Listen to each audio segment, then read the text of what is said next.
목에는 침샘을 비롯해 후두, 갑상선, 임파선 등 다양한 기관이 있는데 목 부위에 생기는 비정상적인 혹이나 덩어리를 경부종괴라고 한다. 나이와 증상, 위치에 따라 원인이 달라지며 별다른 증상이 없어 뒤늦게 발견되는 경우가 종종 있다. 경부종괴는 목에 생기는 혹 또는 목에 생기는 덩이를 의미합니다. 경부종괴는 어린 유아부터 성인 그리고 고령층에 이르는 아주 다양한 연령대에서 발생할 수 있는 증상인데요.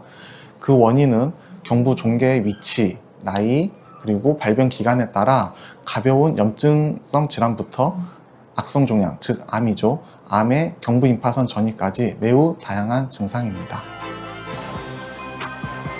정상적인 성인의 경우 목 주위에 임파선이 존재하지만 만져지지 않는 것이 일반적이다.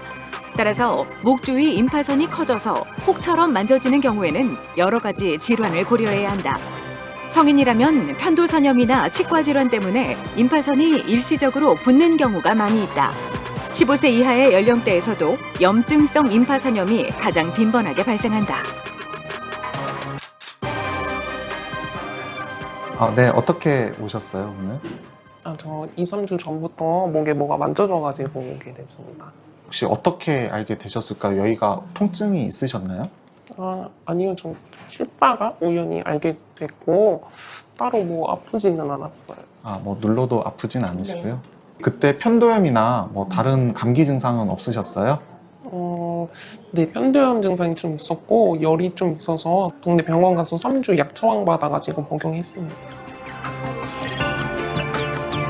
우리가 음식을 먹고 숨 쉴 때 외부 물질이 몸 안으로 유입되는 첫 관문인 머리와 목은 면역을 담당하는 기관인 임파선이 가장 발달되어 있는 곳이다. 그만큼 목에는 임파선염을 비롯해 임파선암, 종양 등 임파선 관련 질환들이 많이 발생한다. 이 환자는 경부임파선 비대 환자입니다. 임파선이란 저희가 면역력이라고 표현을 하는데 면역세포를 만드는 기관인데요. 목에 약 300개 정도가 있습니다. 그래서 보통 나도 모르게 감염이 생겼을 때 임파선이 커졌다 줄었다 하는 게 일반적인데요. 특히 여성분들 같은 경우는 피부가 얇아서 임파선이 매우 작더라도 잘 만져지는 경우가 있습니다. 이럴 경우에는 초음파로 경부임파선에 큰 문제가 없음을 확인 후 경과관찰로도 충분하기 때문에 가까운 병원에서 검사를 시행받으시길 권유드립니다. 경부종괴의 원인을 알기 위해서는 대표적으로 초음파 검사를 실시한다. 종괴의 위치를 비롯해 크기, 내부 구조 등을 파악하는 데 유용한 검사이다. 종괴의 크기가 클 경우 또는 주변 조직과의 관계를 파악해야 할 때 CT나 MRI 검사를 시행한다.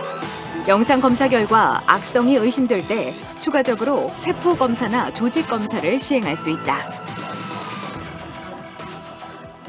오늘 어떻게 오시게 됐나요? 좀 됐는데 한 달 정도? 여기 오른쪽 목 쪽에 뭐 혹 같은 게 잡혀져가지고 동네 병원 가봤더니 큰 병원 가보라고 하더라고요. 이 병원에서 지금 항생제 포함해서 약을 한 일주일 정도 드신 것 같은데 이 약 먹고 이렇게 특별히 더 좋아지거나 그런 부분이 있나요? 먹어도 뭐 이렇게 줄어드는 그런 건 안 느껴지고요. 별 효과가 없는 것 같았어요. 그럼 제가 내시경으로 목 안도 한번 같이 한번 봐 보겠습니다. 네. 편도암은 편도에 발생하는 악성 종양으로 진행이 빠르고 주변 임파선으로 전이되는 경우가 많다. 경부종괴는 편도암이 임파선에 전이된 경우에 발생할 수 있으며 편도암의 60, 70%는 이미 임파선으로 전이된 상태에서 진단된다. 이 환자는 편도암의 경부임파선 전이로 확인된 환자입니다. 편도암은 최근 두경부암 중에서 가장 빠르게 늘고 있는 암 중에 하나인데요. 경부임파선 전이가 흔한 암으로 잘 알려져 있습니다. 따라서 50대 이상에서 경부임파선 비대가 있을 경우 CT와 초음파 등의 빠른 조직 검사를 통하여 진단을 받으신 후에 치료를 시작하여야 합니다. 경부종괴의 치료는 종괴의 원인에 따라 달라진다. 감염으로 인한 임파선 비대의 경우 항생제 치료나 온찜질 등으로 증상을 완화시킬 수 있다. 종양이 원인이라면 수술적 절제를 비롯해 방사선 치료, 항암 화학요법 등을 고려할 수 있다. 갑상선 질환으로 인한 경우 갑상선 절제술이나 약물 치료를 받을 수 있다.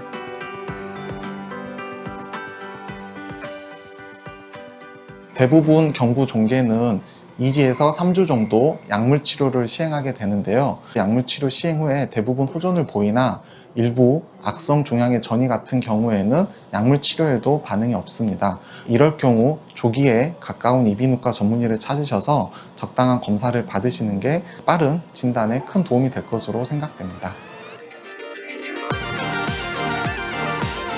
경부 종괴는 원인이 다양해 조기에 정확한 진단을 받는 것이 중요하다. 특히 통증이 심하거나 크기가 급격히 커지는 경우 또는 발열이나 체중 감소와 같은 증상을 동반하는 경우에는 반드시 병원을 방문해야 한다. 또한 양성 질환도 치료 시기를 놓치면 합병증을 유발해 치료가 어려워질 수 있는 만큼 조기 진단은 필수이다.